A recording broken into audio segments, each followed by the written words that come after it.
Assalamualaikum warahmatullahi wabarakatuh. Bagaimana kabar kalian anak-anak? Semoga kalian semua dalam keadaan sehat walafiat. Syukur alhamdulillah pada saat ini kita semua masih diberi nikmat oleh Allah Subhanahu wa taala, terutama nikmat sehat sehingga kita semua bisa mengikuti pelajaran ini nanti dengan baik. Nah, perkenalkan dulu, nama saya Pak Demi. Nanti akan mengajar kalian materi pelajaran ilmu pengetahuan alam. Sudah siap semua? Sekarang, sebelum kita mulai, marilah kita berdoa sejenak.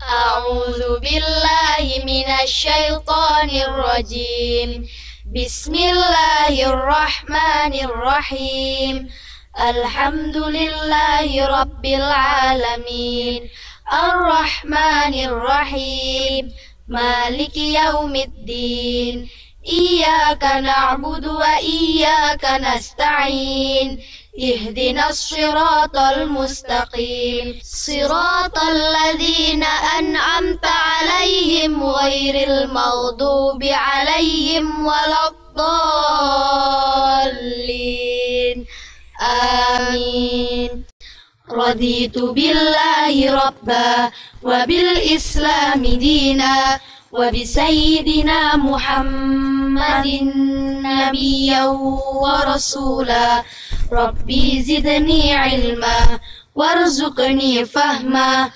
اللهم فقهني في الدين وعلمني التأويل برحمتك يا عليم يا رب العالمين.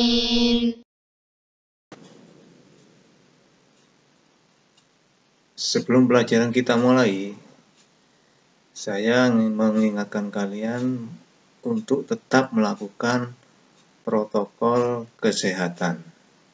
Apa itu protokol kesehatan? 1. Memakai masker. 2. Cuci tangan dengan menggunakan sabun. 3. Jarak fisik harus kita jaga. 4. Perilaku hidup bersih dan sehat. Materi mapel IPA kelas 7 semester ganjil sebagai berikut. Bab 1, objek IPA dan pengamatannya. Bab 2, klasifikasi makhluk hidup. Bab 3, klasifikasi materi dan perubahannya. Bab 4, suhu dan perubahannya. Bab 5, kalor dan perpindahannya. Bab 6, energi dalam sistem kehidupan.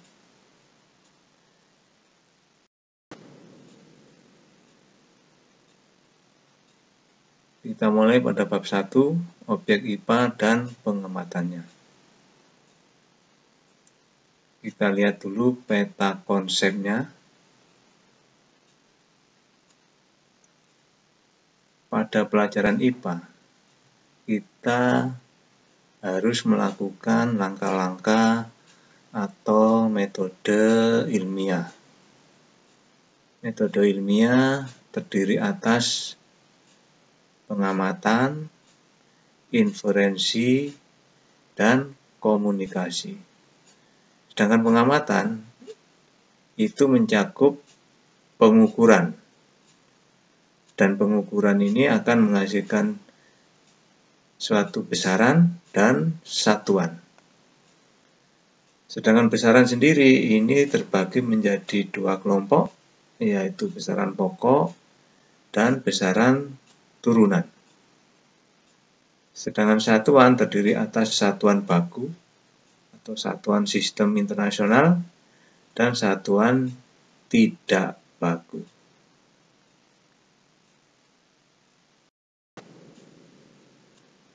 Baiklah, kita masuk pada pertemuan pertama, subbab dari objek IPA, yaitu penyelidikan IPA. Tujuan untuk mempelajari penyelidikan IPA yaitu peserta didik diharapkan dapat menjelaskan kegunaan mempelajari IPA. Peserta didik dapat menyebutkan objek yang dipelajari dalam IPA. Itu tujuan dari penyelidikan IPA yang nanti kita pelajari. Kita sering mendengar istilah IPA. Apa sih IPA itu sebenarnya? Benda-benda yang ada di sekitar kita dapat dipelajari melalui mata pelajaran ilmu pengetahuan alam atau IPA.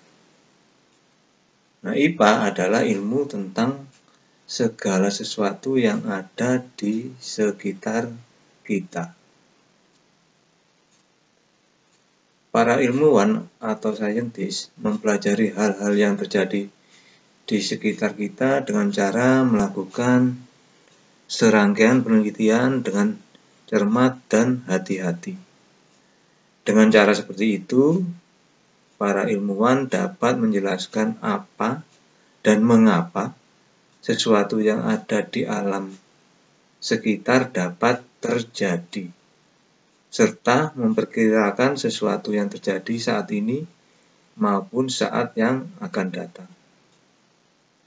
Hasil temuan mereka dapat dimanfaatkan untuk kesejahteraan hidup manusia.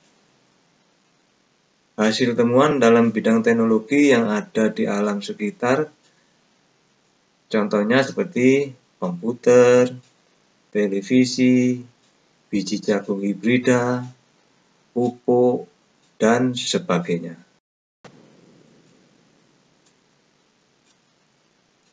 Penyelidikan ilmiah IPA melibatkan sejumlah proses yang harus kita kuasai, antara lain seperti berikut.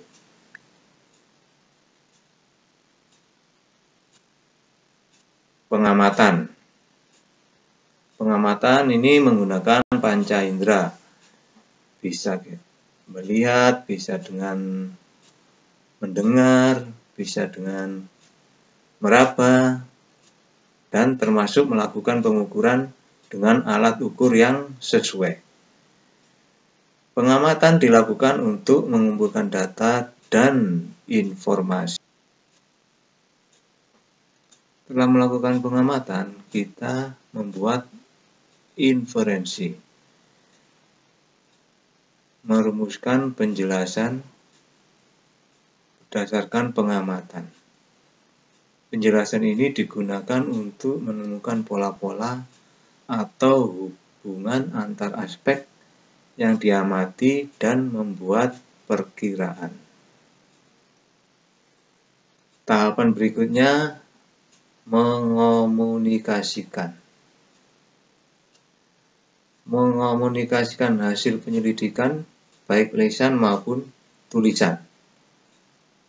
Hal yang dikomunikasikan termasuk data yang disajikan dalam bentuk tabel, grafik, bahkan dan gambar yang relevan. Sebelum mengakhiri pelajaran hari ini atau pertemuan hari ini, mari kita coba merangkum hasil pertemuan tadi. Pertama, IPA adalah ilmu tentang segala sesuatu yang ada di sekitar kita. Dengan belajar IPA melalui metode ilmiah tentunya kita mampu memahami berbagai hal di sekitar kita. Misalnya, mengapa matahari bersinar? Kemudian meningkatkan kualitas hidup. Misalnya, apakah bunga yang ditanam akan tumbuh? Berikutnya, menyelesaikan masalah. Misalnya, bagaimana mendapatkan air bersih dari air keruh. Kemudian berikut, berpikir logis dan sistematis. Misal, jika datanya seperti ini, apa kesimpulannya? Untuk materi berikutnya yang akan kita pelajari yaitu tentang pengukuran. Coba nanti kalian cari referensi tentang pengukuran. Nah, sebelum kita akhiri pada pertemuan kali ini, marilah kita sejenak berdoa bersama-sama. Subhanaka la ilma lana illa ma 'allamtana innaka antal alimul hakim. Allahumma anfa'na bima 'allamtana wa 'allimna ma yanfa'una wahdina li ahsanil akhlaq. فإنه لا يهدي لأحسنها إلا أنت اللهم اغفر لمشايخنا ولمن علمنا وارحمهم وأكرمهم برضوانك العظيم في مقعد الصدق عندك يا أرحم الراحمين. Sekian dulu anak-anak. Semangat berdoa dan belajar akan membuat kalian sukses. Wassalamualaikum warahmatullahi wabarakatuh.